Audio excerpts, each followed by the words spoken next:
There's a moment most of us know but rarely talk about. You've just failed at something. Maybe it was a project, a relationship, a goal you'd been quietly carrying for years. And in that moment, in the strange silence right after, there's this voice that shows up. It doesn't shout. It doesn't need to. It just says, "See? I knew you couldn't do it." This is the story of how I learned to stop listening to that voice and start listening to something else entirely. Imagine this. You've spent years building something you believe in, a business, a creative project, a relationship. You've poured your evenings and weekends into it, and then one ordinary Tuesday it falls apart, quietly, without fanfare. What do you do with that? For most people, the first response is shame, the paralyzing kind. The kind where you start editing the story, who you tell, how you explain it, what spin you put on it so it doesn't sound as bad as it feels. We hear the sound bites all the time. Fail forward. Every setback is a setup for a comeback. But in real life with real stakes, failure feels nothing like a stepping stone. It feels like a hole in the floor you didn't see coming. Here's what no one tells you. The problem isn't the failure itself.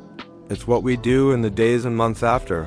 The story we tell ourselves, the identity we lock ourselves into. That's what this video is about. Learning to actually understand failure so that it stops owning you. Part 1. Feel it before you fix it. Psychologist Carol Dweck found that people fall into two patterns after failure. One group treats it as permanent evidence. I'm not good enough. Not cut out for this. The other treats it as temporary information. This particular approach at this particular time didn't work, and I can learn from it. But here's what gets glossed over. You can't just decide to have a growth mindset. You can't tell yourself, this is a learning opportunity, and have it feel true. Not until you've actually felt the loss. Before you reframe, you have to grieve. Try this. Think of a recent failure. Not catastrophic, just something that didn't work out. Now ask yourself honestly, what did it feel like immediately after? Not what you told people. What did it feel like when you were alone with it? Sit with that. The people who recover most meaningfully from failure are not the ones who feel it least. They're the ones who feel it fully and then ask, what does this tell me? Part 2. Categorize before you conclude. Not all failure is created equal, and one of the most useful things you can do is figure out what kind of failure you're re-dealing with. There are 3 types. A process failure means the goal was right, but the execution broke down. You undertrained. You misjudged the timing. These are the most useful. The lesson is clear and actionable. A strategy failure goes deeper. The goal made sense, but the entire approach was flawed from the start. You were climbing the right mountain, but the wrong face. These are harder to see because they require questioning assumptions you made before you even began. And then there's an environment failure, when your goal, your strategy, and your effort were all reasonable, but the context itself was wrong. The market shifted. The organization was dysfunctional in ways you couldn't have known. Sometimes there was genuinely nothing more you could have done. Why does this matter? Because if you treat an environment failure like a process failure, you'll spend months optimizing something that was never going to work. You'll get better and better at doing the wrong thing. The exercise. Next time something goes wrong, spend 10 minutes categorizing it before you start problem solving. Process, strategy, or environment. Write it down. It gives you the right kind of lesson to learn. Part 3. Speak to yourself kindly. Dr. Kristen Neff's research on self-compassion found something counterintuitive. People who treat themselves with kindness after failure are more motivated to improve, not less. More resilient, more willing to take risks again. Because harsh self-criticism doesn't make you better. It makes you smaller.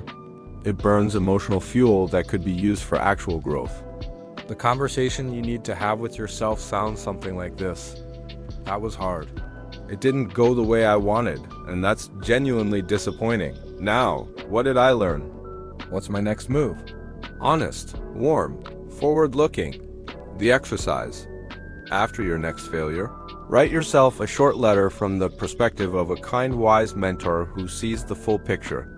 What would that person say to you? It might feel strange. Do it anyway. So let me bring this together, not as a checklist, but as a compass. Feel it fully. Don't perform resilience before you've experienced the loss. Skipping this step means the emotion shows up later, as cynicism, as excessive caution, as an unwillingness to try again. Categorize before you conclude. Process, strategy, or environment? The lesson depends entirely on which one it is. Speak to yourself kindly, not to let yourself off the hook, but because kindness is genuinely more effective than criticism. There's a metaphor I keep coming back to. When a river encounters an obstacle, it doesn't stop. It doesn't stand in front of the rock and call itself a failure. It finds the way around, slowing in some places, speeding up in others, taking on a new shape. But always moving forward. You are not the obstacle, you are the river. Failure is not the end of your story. It's often the most important page. And if you're rewatching this in the middle of one right now, something that hurts more than you expected, I want you to know. The fact that you're still here, still looking for a way through, that's not nothing. That's everything. If this resonated, pick one exercise, just one, and try it this week. Categorize a failure. Write the letter. Sit with the feeling instead of rushing past it. Drop a comment if you're going through something. This channel is called Next Chapter for a reason. We're all writing the next part of the story. If you're new here, welcome. Subscribe and stay a while. I'll see you in the next chapter.